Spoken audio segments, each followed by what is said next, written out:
The worst places to be than talking about patent law, a very sort of arcane and obscure subject, but we're pleased to see such a great turnout.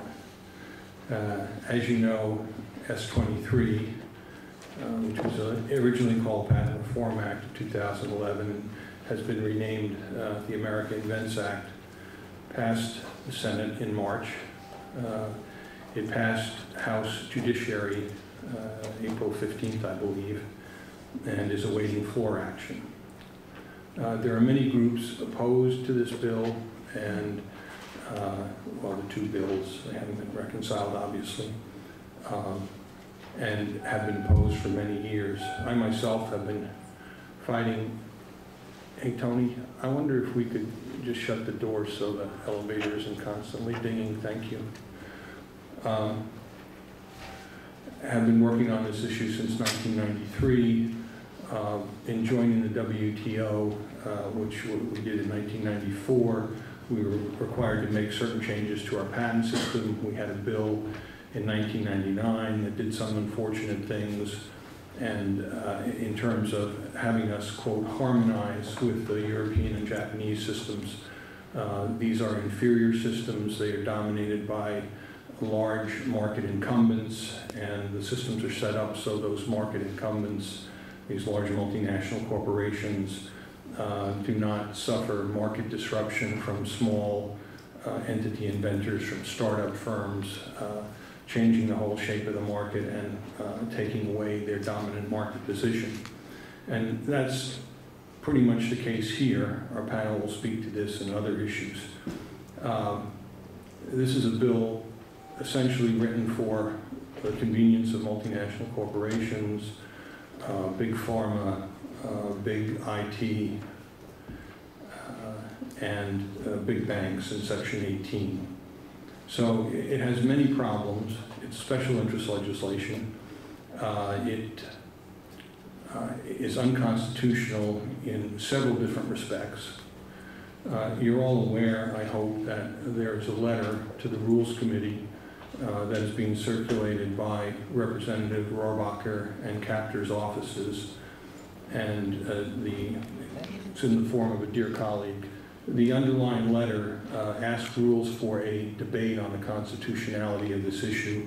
This is a new rule that the Republicans put in when they took control of the House, and this would be the first time it was used.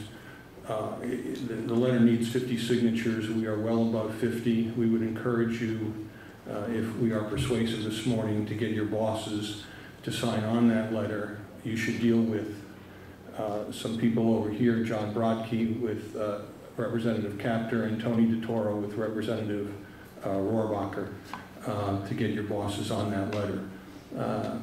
The letter does not commit you to take a position, or your boss to take a position one way or other on the debate.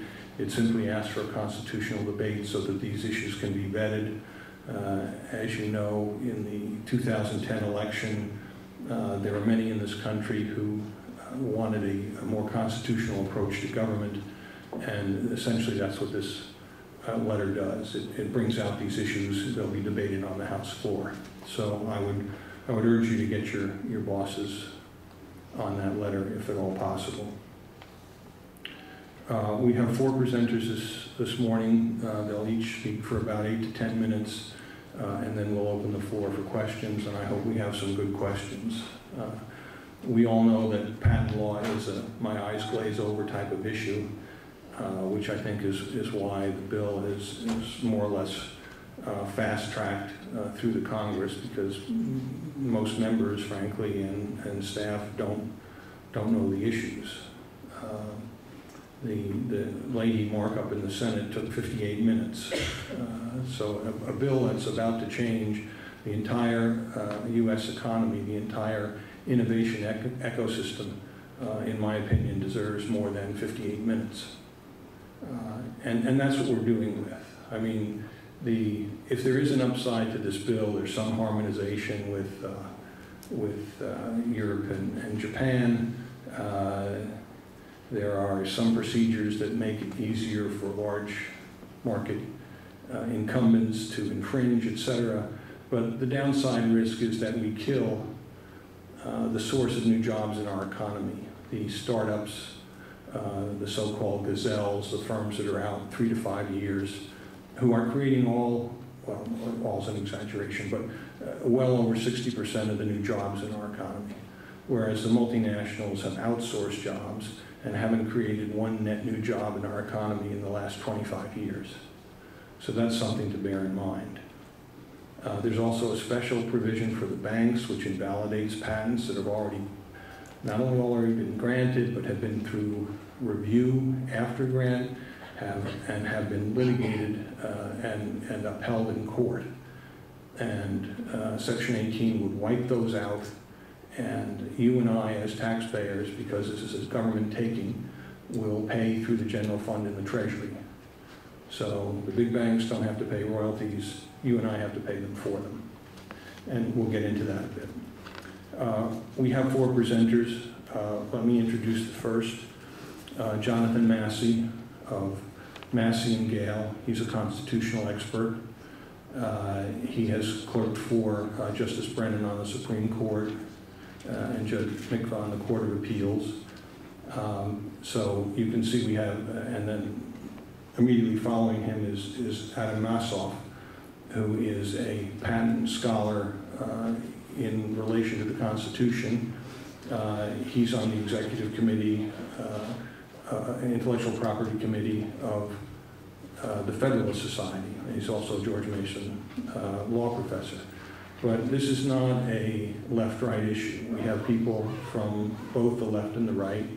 Mr. Sensenbrenner and Mr. Conyers, who are both past chairman of the Judiciary Committee, are opposed to this bill. So it's not a bill that cuts across, I mean, it is a bill that cuts across parties. It's a bill that will wreak havoc with our economy, and anyone who's concerned about the Constitution, the sanctity of not only the Constitution, but 220 years of court decisions, doesn't want to see that go out the window, and people who are concerned about jobs and people who are concerned about bailouts all oppose this bill.